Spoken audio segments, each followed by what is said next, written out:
नमस्कार मित्रों, मैं सुशील कुमार मौर्य और आप देख रहे हैं हिंदी ज्ञान गंगा चैनल।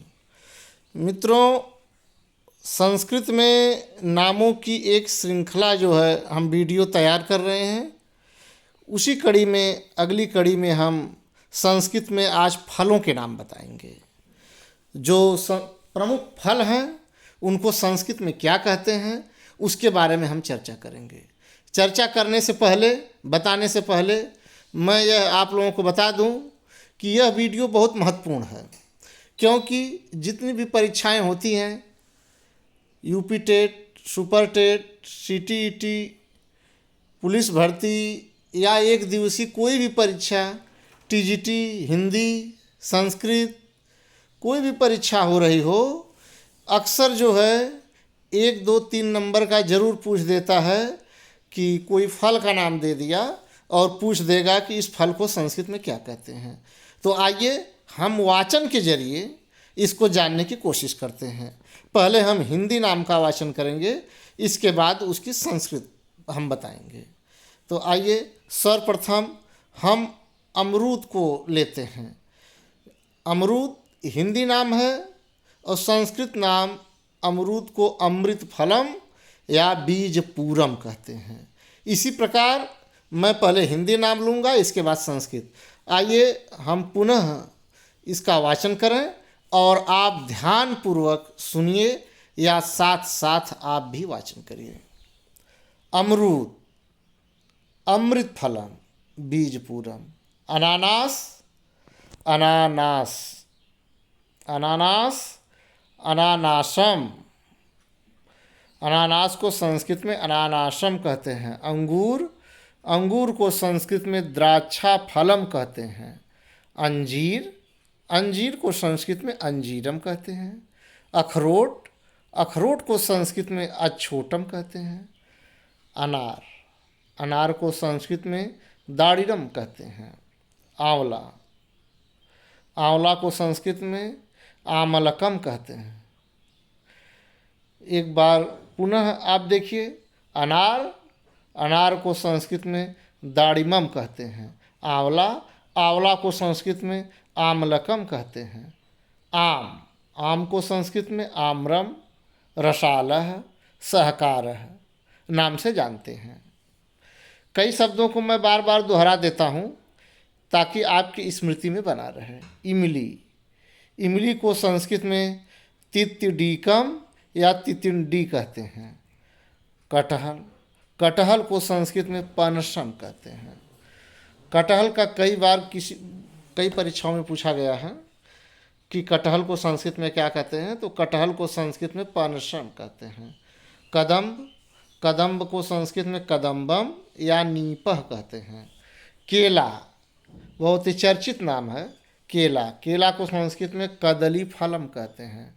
करौदा, करौदा को संस्कृत में आमलकी या करमर्दकः कहते हैं।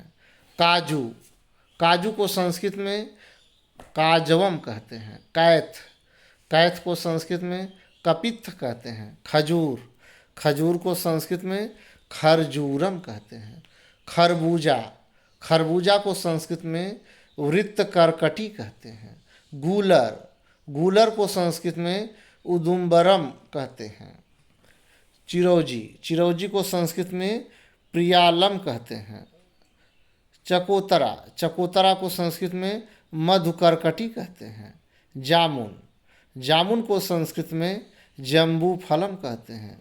छुहारा, छुहारा को संस्कृत में दाहरम कहते हैं। तरबूज, तरबूज को संस्कृत में कलिंगम कहते हैं।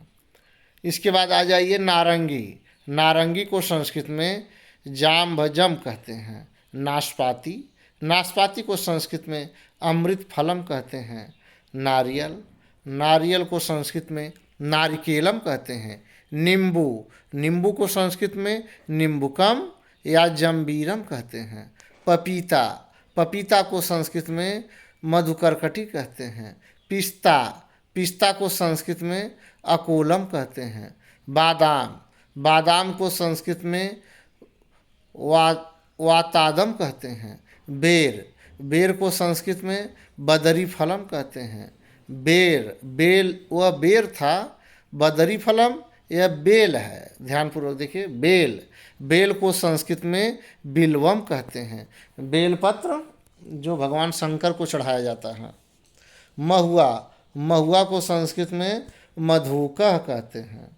मकोय, मकोय को संस्कृत में स्वर्णक्षीरी कहते हैं। मुनक्का, मुनक्का को संस्कृत में मधुटिका कहते हैं। मूंगफली, मूंगफली को संस्कृत में मुंदफली कहते हैं। लीची, लीची को संस्कृत में लीचिका कहते हैं। शरीफा, शरीफा को संस्कृत में सीताफलम कहते हैं।